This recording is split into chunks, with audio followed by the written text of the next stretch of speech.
light speed to the city streets. We began to feel the fire. We rise like tall buildings as the chemicals they take us higher.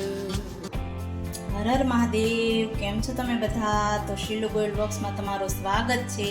તો આજે આપણે Dussehra special કે Navratri special કે કોઈ પણ વાર તહેવારમાં ઘરે બનાવી શકાય એવા પાર્લે બિસ્કિટના પેંડા આપણે બનાવવાના છે. અને એકદમ ઇઝી રેસીપી છે અને ફટાફટ તૈયાર થઈ જાય એવી આપણે રેસીપી છે. તો પાર્લે બિસ્કિટના પેંડા બનાવવા માટે મેં જો આ 2 પેકેટ લીધા છે. આ 10-10 વાળા છે. 2 પેકેટ લીધા. તમારે જેટલા બનાવવા હોય એટલા તમે પેકેટ લઈ શકો છો. અને જરૂર મુજબ આપણે ખાંડ લેવાની છે, કેમ કે પાર્લે બિસ્કિટ મીઠા જ હોય છે, એટલે એ મુજબ આપણે ખાંડ લેવાની. અને આ 1 વાટકી મેં દૂધ લીધું છે. આની જગ્યાએ તમારે મિલ્ક પાવડર લેવો હોય તો પણ ચાલે. અને આ 1 વાટકી મેં ટોપરું લીધેલું છે. તો હવે આપણે પાર્લે બિસ્કિટ પહેલાં તો કાઢી લઈએ.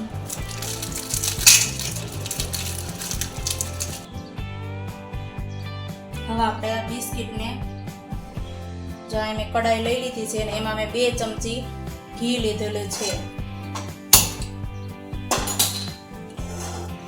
ઘી ગરમ થાય એટલે આપણે આ બિસ્કિટને શેકવાના છે. ઘી ગરમ થઈ ગયું છે આપણે અને બિસ્કિટને આપણે વ્યવસ્થિત શેકવાના છે.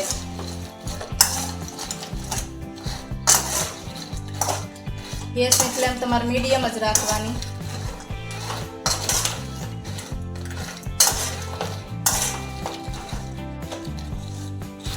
જો આપણે 1 થી 2 મિનિટ સુધી ઘીમાં શેકાઈ જાય પછી આપણે દૂધ એડ કરવાનું છે.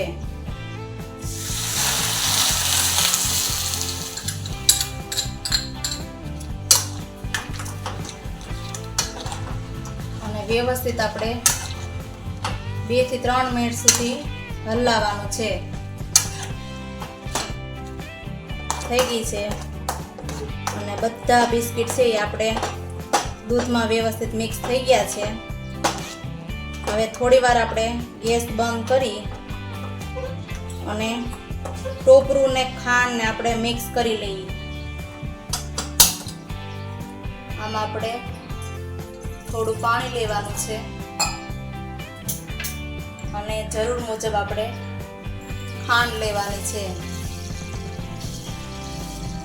જેટલા તમારે મીઠા પેંડા ખાવા હોય એટલી. ખાંડ ઓગળે પછી આપણે ટોપરું એડ કરવાનું છે. તો ખાંડ આપણે ઓગળી ગઈ છે. હવે એમાં આપણે ટોપરું એડ કરી અને થોડું ઘાટું કરવાનું છે, કેમ કે બહુ પાણી ન રહેવું જોઈએ. પછી આપણે બિસ્કિટમાં ભેળવવાનું છે. બહુ પાણી રહેશે તો આપણા પેંડા છે પાછા વળશે નહીં, એટલે થોડું ઘાટું આપણે મિશ્રણ તૈયાર કરવાનું છે.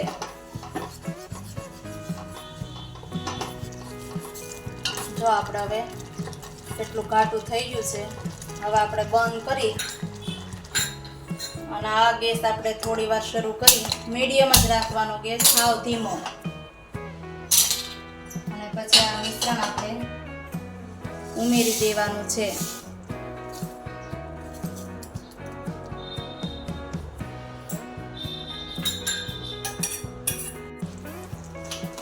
જો થોડું ઘણું પાણી હશે એ આપણું બિસ્કિટ છે એ ચૂસી લેશે.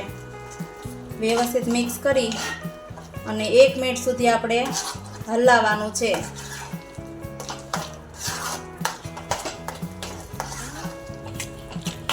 હલાવતું રહેવાનું એટલે આપણું મિશ્રણ નીચે દાઝે નહીં. જો વ્યવસ્થિત મિક્સ કરો એટલે થઈ ગયું ખાટું.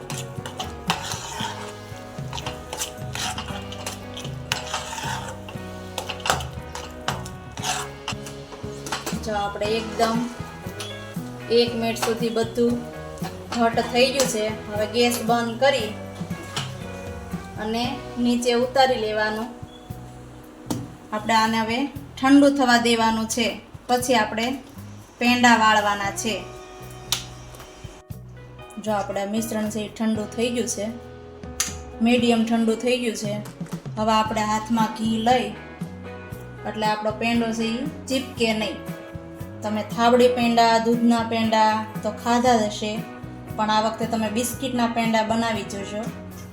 બાળકો પણ ખાશે અને મોટાને પણ ભાવશે એવા આપણા પેંડા બન્યા છે. અને એકદમ નવી રેસીપી છે. તમારે જે સાઈઝના પેંડા ખાવા હોય એ સાઈઝ તમારે કરવાની, નાના મોટા. જુઓ પેંડા પણ આપણા બિલકુલ ફાટશે નહીં. આમ જુઓ કેટલો સરસ શેપ આવી ગયો છે. આપણે મૂકી દેવાના.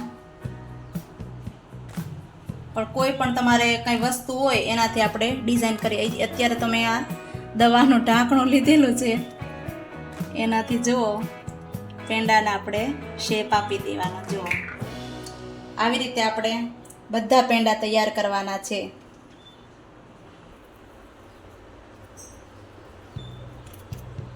વ્યવસ્થિત કરી પેંડા મૂકી દેવાના. અને પછી તમારે જો આવી રીતે મેં પેંડા બધા વાળી લીધા છે. પછી આ ઢાંકણથી આપણે કોઈ પણ તમે ડિઝાઇન કરી શકો છો. હું તો આ ઢાંકણથી કરું છું. જો આપણે આ થાબડી પેંડાને પણ ટક્કર મારે એવા બિસ્કિટના પેંડા તૈયાર થઈ ગયા છે. હવે ગાર્નિશિંગ માટે આપણે કાજુ મૂકી દેવાનું છે.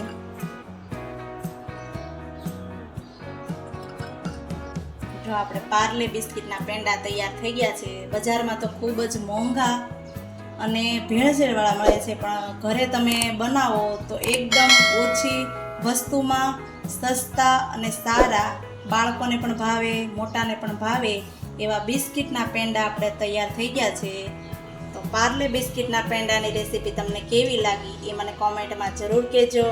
લાઈક કરો, શેર કરો, સબસ્ક્રાઈબ કરો અને બેલ આઇકન જરૂરથી દબાવજો, જેથી તમને નવી નવી રેસીપી જોવા મળશે.